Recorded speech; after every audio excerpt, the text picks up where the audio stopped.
बच्चों last term पर हम लोग पढ़ रहे थे कौन सा chapter, molecular base of heredity. Molecular base of heredity में हम लोगों ने डीएनए आरएनए की संरचना पढ़ी, उनके टाइप्स, उनके फॉर्म्स पढ़े, उनके फंक्शन, उनमें डिफरेंस, और इसके पश्चात सेंट्रल डोग्मा पढ़ा। सेंट्रल डोग्मा में 3 पॉइंट, डुप्लीकेशन या रेप्लिकेशन मतलब डीएनए से डीएनए का निर्माण, फिर ट्रांसक्रिप्शन डीएनए से आरएनए का निर्माण, फिर इसके बाद ट्रांसलेशन आरएनए से प्रोटीन का निर्माण। आरएनए से जो प्रोटीन का निर्माण होता है इसे ट्रांसलेशन या अनुवादन कहते हैं, और ये किसके द्वारा किया जाता है? मैसेंजर आरएनए, लोगों ने जिसे पढ़ा था ट्रांसलेशन में, मैसेंजर आरएनए, ट्रांसफर आरएनए और राइबोसोम, ये मिल करके प्रोटीन का निर्माण करते हैं। अब ये जो प्रोटीन का निर्माण होता है ट्रांसलेशन, ये प्रक्रिया सतत रूप से जीवों में चलती रहती है। उसी के पश्चात हम लोग पढ़ते हैं आज जेनेटिक कोड। जेनेटिक कोड मतलब कि एक प्रोटीन जो कि आरएनए के द्वारा निर्मित की जाती है, मैसेंजर आरएनए के द्वारा, तो वो प्रोटीन का निर्माण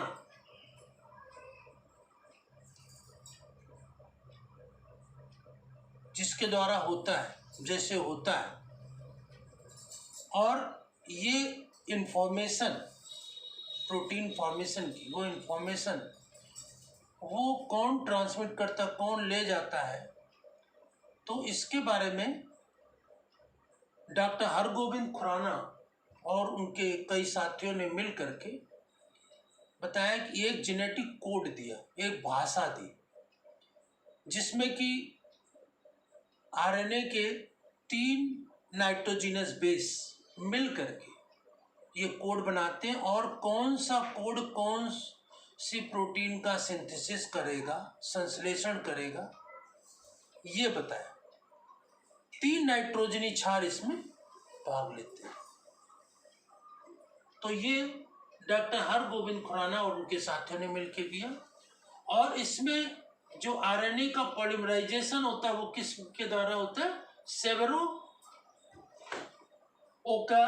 ओकाया एंजाइम इसमें सहायक होता है, और ये एक चेकर बोर्ड, जैसा कि हम लोगों ने मेंडल के डाइहाइब्रिड क्लास में चेकर बोर्ड बनाया था, उसी तरह से इसमें भी चेकर बोर्ड के द्वारा इसको समझते हैं। और जेनेटिक कोड, जो जेनेटिक भाषा है, जो कि 3 नाइट्रोजनी क्षार मिल करके ये भाषा को बताते हैं कि कौन सा कोड कौन सी सूचना को ले जाता है प्रोटीन संश्लेषण की, या दूसरी सूचनाओं को ले जाता है, ये जेनेटिक कोड के द्वारा पता चलता है। और इसके बारे में हरगोविंद खुराना ने समझाया और उनके साथियों ने मिलकर। अब ये चेकर बोर्ड बनाते हैं जेनेटिक कोड, इसमें 3 लेटर लिए गए, इधर ये फर्स्ट UCAG, फिर ये इधर सेकंड UCAG, फिर ये थर्ड, प्रत्येक खाने में UCAG UCAG UCAG UCAG, क्रम सभी में आई है। UCAG का फर्स्ट लेटर इधर से लिया जाएगा, सेकंड इधर से लिया जाएगा, और थर्ड इधर से लिया जाएगा। जैसे कि इसमें ये पहला लेटर, दूसरा और ये तीसरा, तीनों में U है। फिर दूसरे में देखें, पहला ये, दूसरा ये, और तीसरा ये C। फिर इसके बाद U और तीसरा ये A। इसके बाद पहला लेटर ये U, दूसरा लेटर ये, और तीसरा लेटर ये G। इस प्रकार से ये क्रम से आता है। इसी प्रकार से इसमें देख सकते हैं, पहला लेटर U, दूसरा C और तीसरा U। इसी प्रकार से दूसरा U C C, फिर तीसरा U C A, फिर तीसरा चौथा U C और ये G। इसी प्रकार से इसमें देखें, पहला लेटर इधर से यू, दूसरा ए और तीसरा ये यू। इसी प्रकार से यू ए सी, फिर यू ए ये, फिर पहला लेटर ये यू ए और ये जी। इसी प्रकार से इसमें यू जी और ये यू, फिर इसी प्रकार से तीसरे में पहला लेटर ये यू, दूसरा जी और तीसरा सी, फिर इसके बाद पहला लेटर ये यू, दूसरा जी और तीसरा ये ए, फिर इसी प्रकार से पहला लेटर ये यू, फिर जी और ये जी। इसी प्रकार से नेक्स्ट में पहला लेटर ये सी, दूसरा यू और तीसरा ये यू, फिर सी यू और ये सी, पहला लेटर सी, दूसरा यू और तीसरा ये ए, फिर इसी प्रकार से पहला लेटर सी, दूसरा यू और तीसरा ये जी। तो इसमें पहला लेटर इधर से लिया जाता है जिसकी सीध में हो, दूसरा लेटर इधर से और तीसरा लेटर इधर से लिया जाता है। तो हर एक खाने में ये 4-4 जेनेटिक कोड होंगे और प्रत्येक जेनेटिक कोड एक विशिष्ट इंफॉर्मेशन को, प्रोटीन सिंथेसिस की और दूसरे इंफॉर्मेशन को ले जाने का कार्य करता है। तो इस प्रकार से सभी में देखें, लास्ट में देखें जी, पहला लेटर क्या होगा, इधर जी लिखा है तो जी, दूसरा लेटर ये जी और तीसरा ये यू। इसी प्रकार से पहला लेटर ये जी, दूसरा जी और तीसरा इधर सी, फिर जी, दूसरा जी और तीसरा ए, फिर इसके बाद जी जी और ये जी। इसी प्रकार से इसको देखें, पहला लेटर ये ए, दूसरा ए, तीसरा यू, फिर ए और ये सी, फिर इसी प्रकार से पहला लेटर ये ए, दूसरा ए और तीसरा ये ए, फिर इसी प्रकार से ए और ये जी। तो इस प्रकार से ये आप जेनेटिक कोड को पहला लेटर इधर से उठाएंगे, दूसरा इधर से और तीसरा इधर से, और हर एक चैम्बर में 4-4 जेनेटिक कोड आ जाएंगे। तो इस तरह से आप इसको अपने आप कंप्लीट कर लेंगे और पेपर में बनाने को आए तो इसी तरह से एक क्रम याद रखेंगे, UCAG और ये प्रत्येक खाने में UCAG अलग अलग। तो पहला लेटर इधर से लेंगे, दूसरा इधर से और तीसरा इधर से, ये क्रम से।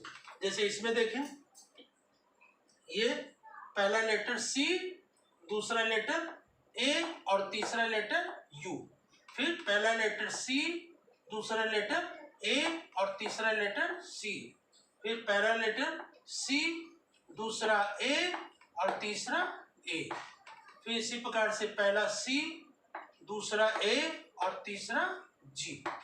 तो ये 3-3 नाइट्रोजनी क्षार एक एक खानों में, ये 3-3 नाइट्रोजनी क्षार के 4 सेट होंगे, हर एक खाने में इसी तरह से आ जाएंगे।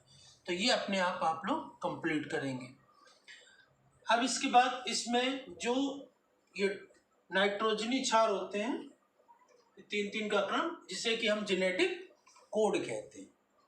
तो ये जेनेटिक कोड की क्या विशेषताएं होती हैं, तो कोडॉन ट्रिपलेट होते हैं। ट्रिपलेट का मतलब प्रत्येक कोडॉन 3 नाइट्रोजनी क्षार को से मिल करके बनता है। हर एक में 3-3 नाइट्रोजनी क्षार है। जैसे यहाँ देखें, uracil, guanine, uracil, guanine, cytosine, तो 3-3 नाइट्रोजनी क्षार मिल करके एक जेनेटिक कोड बनाते हैं। और इसमें कितने हैं, 64। कितने कोडॉन है, 64 है, जिसमें कि 61 कोड फॉर अमीनो एसिड के हैं, 61 अमीनो एसिड सिंथेसिस के, और इसमें 3 जो हैं वो स्टॉप कोडॉन है। मतलब वो स्टॉप कोडॉन क्या, वो प्रोटीन सिंथेसिस को, प्रोटीन फॉर्मेशन को वहीं पर रोक देते हैं, प्रोटीन सिंथेसिस की प्रोसेस को। ये 3 रोक देते हैं। वो कौन कौन से हैं? UAA और दूसरा है UAG, तीसरा है UGA। तो ये 3 स्टॉप कोडॉन होते हैं, वो प्रोटीन सिंथेसिस को रोक सकते हैं। और प्रोटीन सिंथेसिस करते कौन है? 61 कोड। दूसरा पॉइंट क्या है? 1 codon codes for only 1 amino acid. एक कोडॉन केवल एक अमीनो एसिड को इंफॉर्मेशन सिंथेसिस की देता है, सिंथेसिस करता है। तीसरा क्या है? Some amino acids are codes more than 1 codon. कुछ ऐसे भी अमीनो एसिड होते हैं जिनको एक अधिक कोडॉन का सूचना देते हैं, तो उसको हम क्या कहते हैं? डीजेनरेट। लेकिन मोस्टली इस प्रत्येक कोडॉन जो होता है एक ही अमीनो एसिड को के लिए इन्फॉर्म करता है, सिंथेसिस करता है, और उसका एक स्पेसिफिक फंक्शन होता है, एक विशिष्ट कार्य होता है और विशिष्ट स्थान होता है, स्पेसिफिक। चौथा point, the codon is read in messenger RNA in continuous fashion. लगातार इसको बोला जाता है, नो पंक्चुएशन। जो ये 3 नाइट्रोजनी क्षार लिखते हैं, जैसे ग्वानिन, ग्वानिन, यूरेसिल, तो इनके बीच में कोई फुल स्टॉप या कामा ये नहीं लगता है, इनको क्रम सीधे लिखा जाता है। इनके बीच में फुल स्टॉप कामा कुछ नहीं लगाते, ये एक साथ क्रम से लिखे जाते हैं। नेक्स्ट पॉइंट है, द कोड इज यूनिवर्सल। ये कोड जो होते हैं ये यूनिवर्सल, मतलब कि जो जेनेटिक कोड प्रोटीन सिंथेसिस के लिए अमीबा में काम करता है वही बड़ी से बड़ी मछली व्हेल फिश में काम करता है। ये नहीं कि अमीबा में, पैरामीशियम में, यूग्लिना में, सब में अलग अलग कोड नहीं होता, सब में एक ही होता है। छोटे से छोटा एनिमल और बड़े से बड़ा एनिमल, प्लांट हो या एनिमल हो, सभी की में यह प्रक्रिया समान होती है। तो ये द कोड इज यूनिवर्सल, सर्वव्यापी। प्लांट हो या एनिमल हो, छोटे से छोटा एनिमल हो, बड़े से बड़ा एनिमल हो, सब में एक ही प्रक्रिया होती है। तो द कोड इज यूनिवर्सल, सर्वव्यापी। तीसरा क्या है? छठा क्या है? AUG has dual function. AUG हो जाए, इसके 2 फंक्शन होते हैं। ये मेथियोनिन ये प्रोटीन का संश्लेषण करता भी है और इनिशिएटर कोडॉन भी है। इनिशिएट मतलब कि ये प्रारंभ करता है। तो पेपर में ये बहुत पूछा जाता है कि इनिशिएटर कोडॉन कौन सा है, प्रारंभिक कोडॉन जो प्रोटीन सिंथेसिस की प्रक्रिया को शुरू करता है, तो वो AUG आपको याद रखना है। और स्टॉप कोडॉन कौन कौन से, वो भी याद रखना है। तो स्टॉप कोडॉन कौन से होते हैं? UAA, UAG और UGA, ये स्टॉप कोडॉन होते हैं। इनिशिएटर कोडॉन और स्टॉप कोडॉन, ये याद रखना है। तो जेनेटिक कोड एक विशेष प्रकार की प्रोटीन संश्लेषण की सूचना देते हैं। इसके बारे में हरगोविंद खुराना और उनके साथियों ने बताया। और प्रत्येक नाइट्रोजनी क्षार जो ट्रिपलेट होते हैं, 3 नाइट्रोजनी क्षार मिलकर के एक कोडॉन बनाते हैं, एक कोड बनाते हैं। और ये कोड सूचना देता है कि कौन सा कोड कौन सा प्रोटीन को सिंथेसिस करेगा, तो उसको संश्लेषित करेगा। तो इस प्रकार से ये आप कोडॉन कैसे ये कोड लिखेंगे, ये मैंने आपको इसमें तरीका बताया। और इसके पश्चात ये जो इसमें कोड की विशेषताएं होती वो मैंने बता दिया आपको कि ट्रिपलेट होता है और 64 इसमें कोड होते हैं, 61 अमीनो एसिड का सिंथेसिस करते हैं, सूचना देते हैं, उसकी कोड के बारे में सूचना देते हैं। 3 स्टॉप कोडॉन होते हैं जो प्रोटीन सिंथेसिस को रोक देते हैं। और एक जो होता है, प्रत्येक कोड का कोडॉन जो होता है, कोडॉन कोड क्या होता है, वो एक कोड एक अमीनो एसिड को रिप्रेजेंट करता है, उसके संश्लेषण को। और प्रत्येक अमीनो एसिड का एक विशिष्ट स्थान होता है, विशिष्ट कार्य होता है, अलग अलग नहीं, अलग अलग जगह वो अलग अलग कार्य नहीं करता है।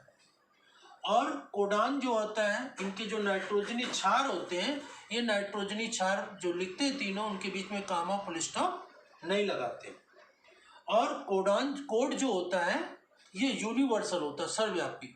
जो कोड जो कार्य प्लांट में करता है, एनिमल में करता है, छोटे से छोटे एनिमल में करता है, वही से बड़े एनिमल में करता है, सब जगह एक जैसी प्रक्रिया होती है। और AUG जो होता है ये ड्यूल नेचर का दोहरा काम करता है, इनिशिएटर का भी काम करता है, प्रोटीन संश्लेषण का भी काम करता है।